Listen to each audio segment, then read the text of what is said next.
Alright, today I'm going to show you how to do the aerators, the mic tips for the TK faceplate. So we have two of them. I've already ground down the bottoms. I already painted one. I haven't painted the inside yet. Just wanted to show you basically the paint. Just paint some flat paint on it. There is no hole underneath.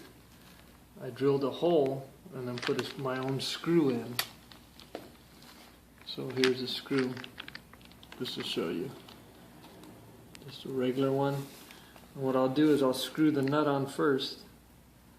I'll drill the hole, I'll screw it in, and I'll back the nut off, cut off the end, sand down the end, so that I can take the nut on and off if I need to.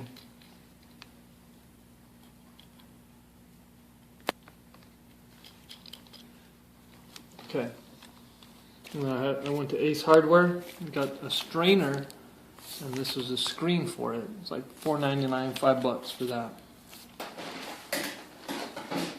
Okay, so the tools I'm going to use, just some wire cutters, screwdriver, my tin snips, a drill bit, and possibly the blade just to help extract out the finished one. This is a finished one. Just basically you need a circular, and then you just push it in. So I'll use the blade in case I don't like it. It's too big. I'll just pry it back out and trim it down some more. So the first thing I'll do, have one that's not painted. So I'll go ahead and drill a hole in it.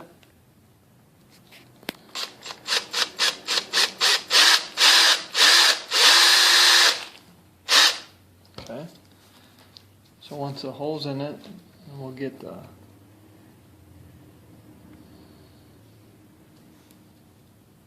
screw it in.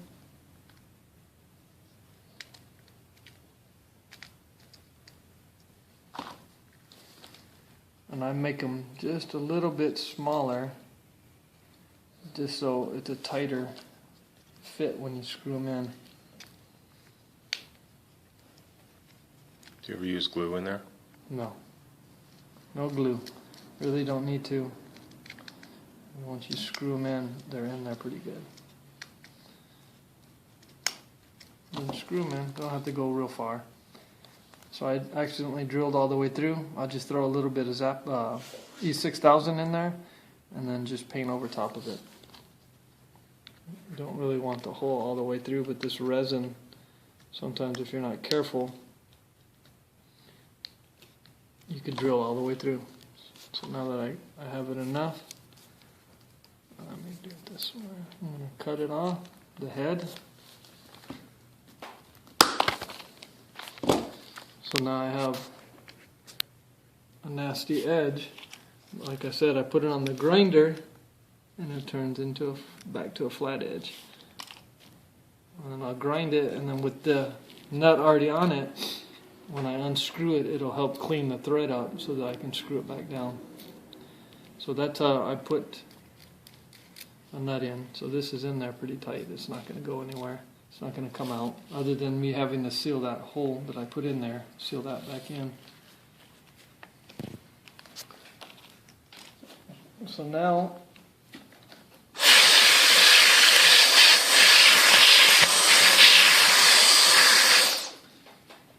we got to figure out, there's a couple different ways that we can make these.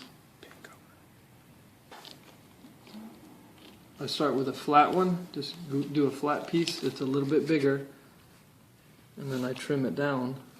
Obviously it's got to be circular, and you don't want to sit it on the very top. You want to just kind of mash it in there, just a little bit at a time. It can be kind of tricky. And then you're just going to barely push it in. So this one's still a little bit big. I have to trim it a little bit more, but you got to be careful. You trim it too much, it'll fall right in. So you can do it that way. And then some people will use, like say, a lipstick holder or a chapstick, and then you just push it around. I don't really like how much is on the side, so I'll trim some of this off. And this is why I use these tin snips, because it cuts these really good.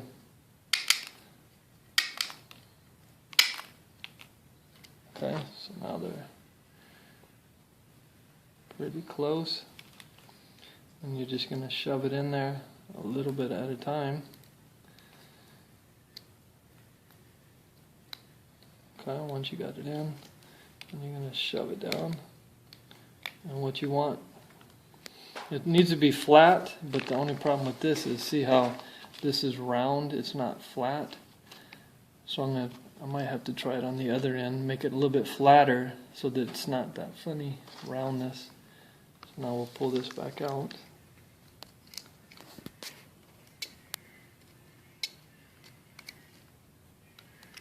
And you don't want it sitting up higher. You want it just a slight bit lower. There we go, a little bit flatter.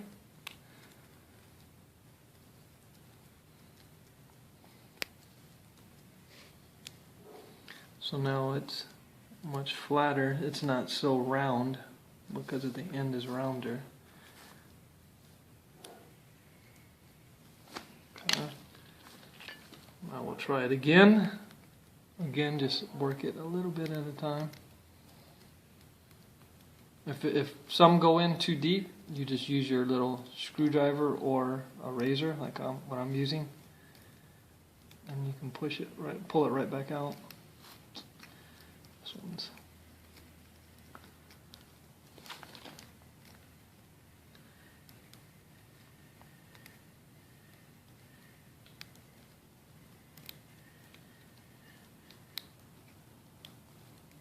okay. There we go.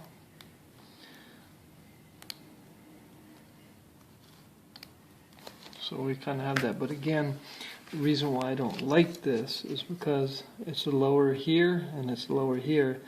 It's good in the middle, but it's too low on the edges.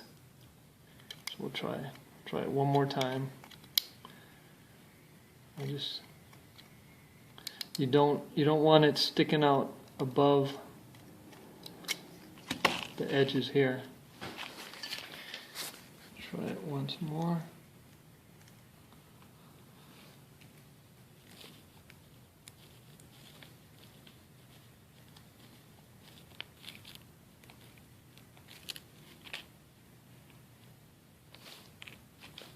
Hopefully this one will work. This is why I don't really use this method. I used to do it, but it's kind of a pain in the butt. The other way's hard too, but this one's just a little bit harder.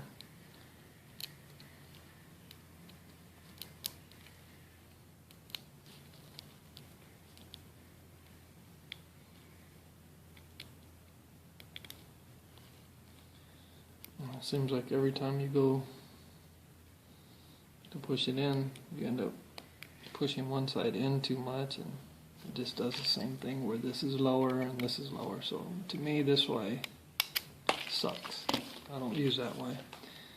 So now we'll go back to this one. So you might ask, why don't I just put it on top, cut around in a circle, and then just glue it? That's not how they are. They're actually just sitting down just a little bit. Now this one can be just as challenging as the other one, where it'll fall down. Some will fall down because you only want just a little bit pushed in.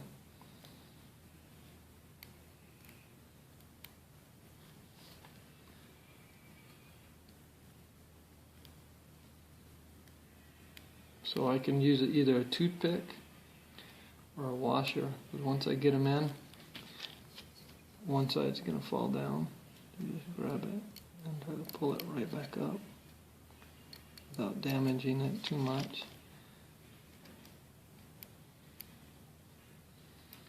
Is it better to paint the white inside before you do that? Yes. So you get the idea with this one. It's a lot flatter, but it's still just a little bit too long. But the only problem with, I still have yet to find a really good one. Like they stay together like this, that's not a problem. They're not coming out. But once you start making it into a circle and start pushing it in, and then they start to fall out. they start to lose their, see there, it's already falling out. They start losing it. That's the only problem. I haven't found one that's good enough. So now, all this is going to be painted white. So again, not supposed to be a hole. So I accidentally made a hole. Just glue it. Put some E6000 in there. Paint all this white all the way to a little bit below this lip. Just a little bit. And paint them all white. So that this will still be black. Everything else will be black. And then you're going to put the silver. The silver will go into it. So the white and the silver and the black actually looks pretty good. So we'll see if we can not destroy this one. And I think his is just a little bit thicker. It seems like a little bit different of a weave. So I go a little bit bigger to begin with, then I trim it.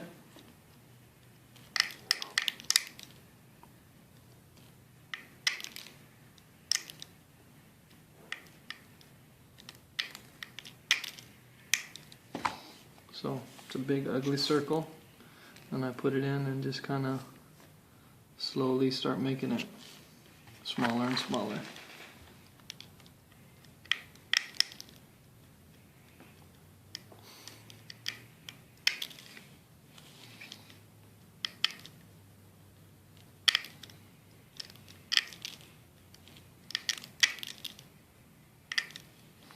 So the trick is trying to get this to go in only once. That way you're not pulling it in and out. You're not pulling these smaller pieces out. See, the edge is really small. So I still need more. So if you want, you could just trim one side down once you got a good circle. Or you can just keep going around in a circle. Whatever's easier for you.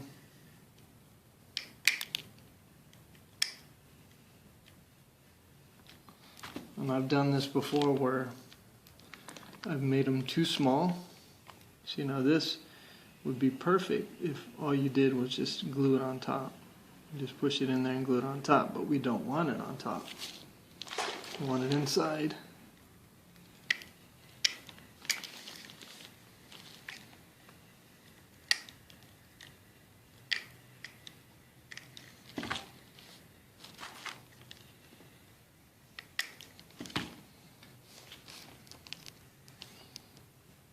So what I do is I'll put it in there, just barely. Nope. And if I can't push it, see that little bit I still need to cut off.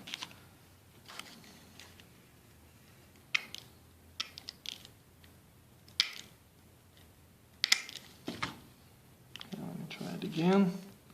So I'll push it in. So I have it lined up already there. Still needs just a little bit more. Not quite. Almost there.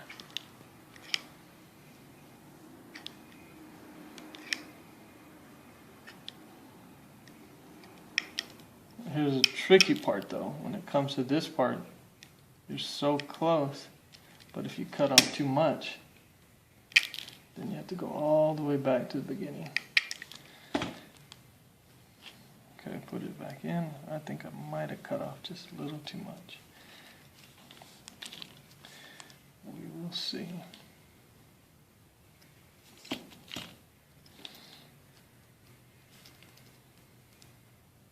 I'm going to try to get it on that lip. Oh, fell down too low. There we go. Right there. A little bit higher. There we go. And you just push in. Ah, dang it. Sometimes it likes to fall in.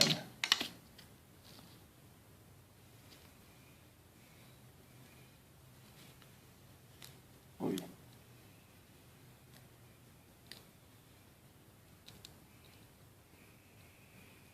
Okay, so I have it imperfect on this side, but now you gotta try to pull. And this is where you could ruin it if you're not careful. So I mostly use a toothpick. It's not going to work with this. You could use a toothpick by jamming it into one of these little pieces and then pulling it up.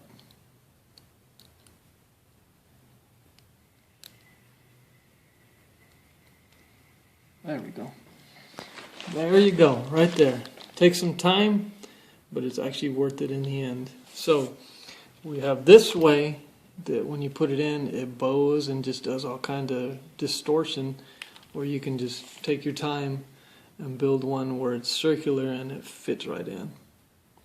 Now you only want to do this a couple times, so make sure it's already painted. I don't want to put it in here because it's not painted white.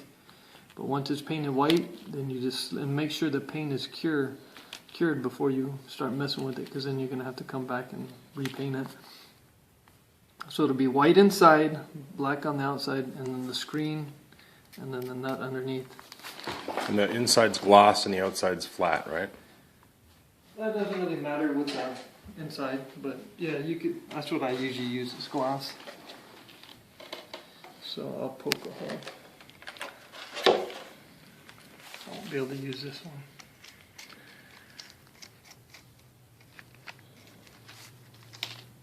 So with the face, I'll just poke a hole. And then it fits right in. Some people use a washer, some people don't. There's not really a lot of stress on here. And you're just going to tighten it up.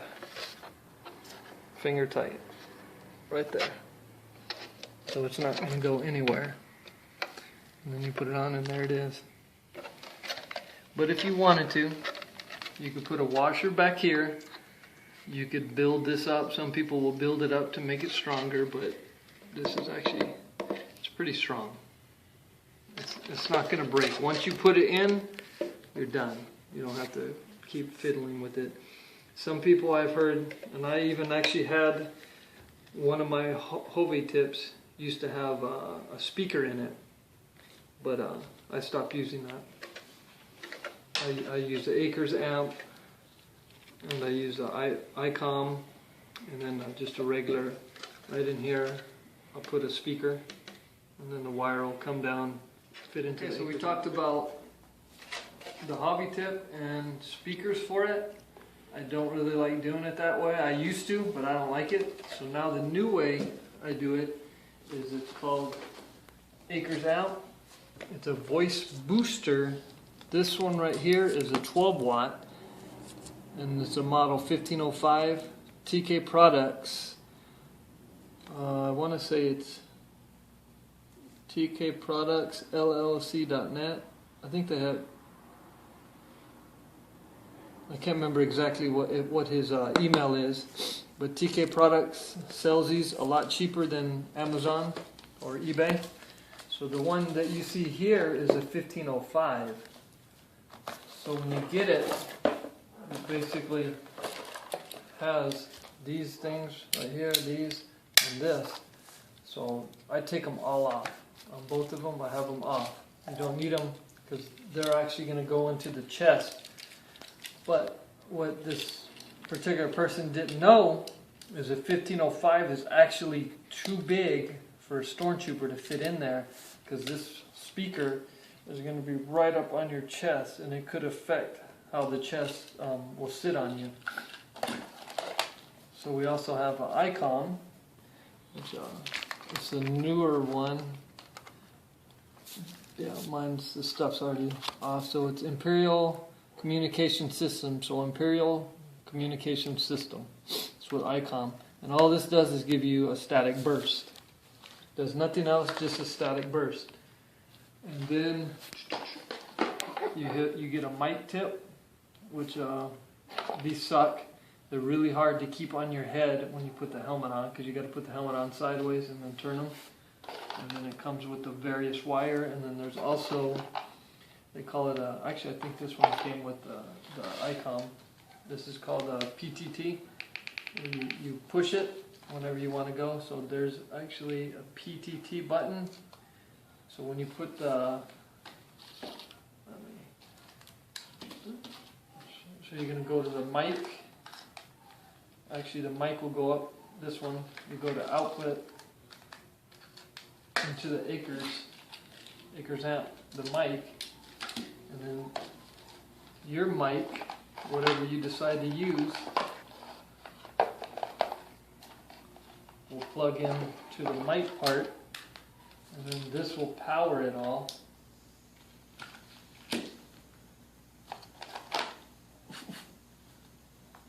This thing even works.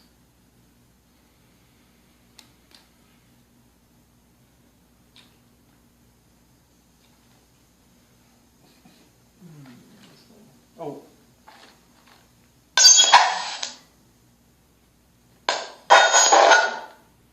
So these 1505s are very loud. There you go. And you can hear the static burst.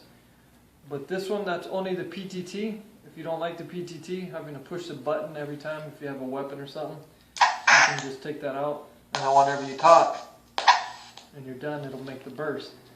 Now, I don't know if his new one, the static burst is lower than the volume, but on mine, I had a friend of mine, he's into electronics, he put something, capacitor, resistor, whatever it is, and he made my static burst the same as my talking level.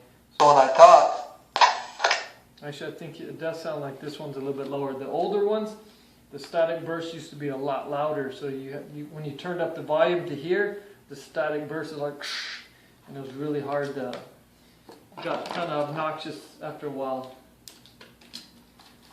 So that's the Icon and the Acres, but again, the 1505 is too big for a Stormtrooper. It'll work maybe in a clone, it'll work in a TIE Pilot, maybe in a Scout, but in the Stormtrooper it's actually too big. Those 2 extra watts are not very good, not worth it. So I use the 1506, which is smaller both ways, and it fits a lot better into the chest. So I just put a little bit of Velcro, and then this part actually faces the armor. So if you were to put it in, it would actually sit right here, facing out. So you don't want to put it this way, because then the speaker will go into your chest, into your clothes, and it'll muffle the sound. So you actually have it pointed the opposite way. And then I use a different one when I put my my mic up. I have a little mic thing. I put it in, and then when I put the helmet on, and then I just hide the wiring. Let's see. So my Icon is lower, and then also you have. Let's see if it's. Not even sure if this is fully recharged. We'll see.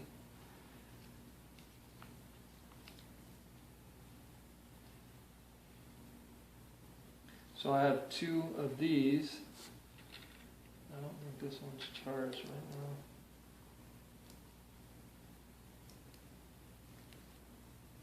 now.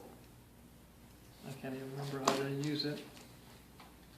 And then I have this one that's a lot easier when you go to put in the 501st type of chatter. Okay.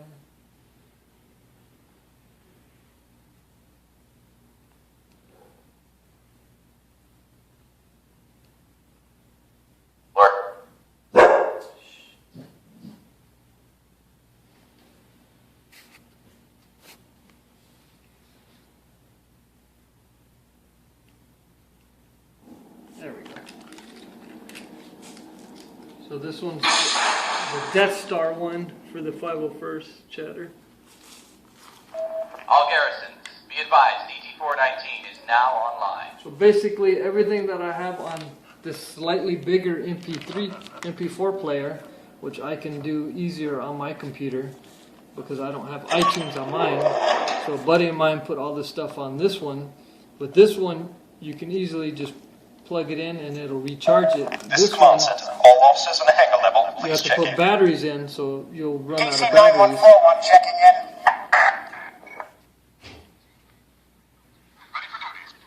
in. Okay, so now TK-4276, checking you in. can use the Acres microphone, you can use a throat box. CK124. So basically it just goes around your throat and then it plugs in. Ready for duty.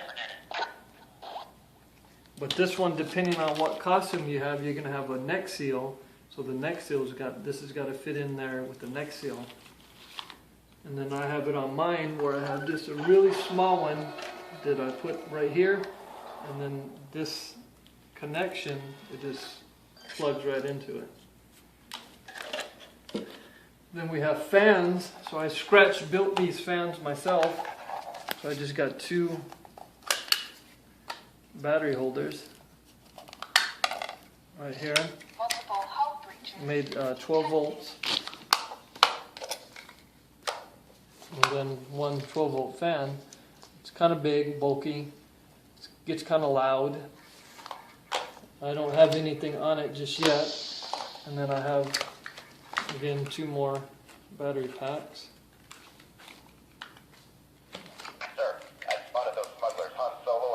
So there's a double A's. Kind of heavy, a little bit bulky. And then here's the fan. It's a lot smaller. Fits in a little bit better in the helmet. This one though, because there's 2, you're gonna have to turn them both on. It's barely moving because the batteries are just about dead. See how it goes. But with it less batteries, it's a lot quieter. But when the batteries are fresh, it's very loud too. Arizona, you would need it. Some of the other colder states, you probably won't need it as much. And then what I did is I just went and bought wire loom and just put wire loom in it to protect the wires. For the same thing, I soldered all the ends to make them nice and comfortable. And then the back of the helmet is where I put it. So you can put one back here, one back here, and then coming up here into the cheek. So you have those in there, and you'd have this one somewhere in the cheek area. So when it's on, it blows more towards the visor. So you have it right there, and it blows towards your eyes and the visor. So when it first starts, it blows really hard, it's really loud, and if you have really sensitive eyes, these are kind of a pain in the butt. I took these out of my buckets. I don't even use them anymore. I don't really like them. If it's a hot troop during the summer, more than likely I won't troop then, unless it's an inside gig, and then I'll do it.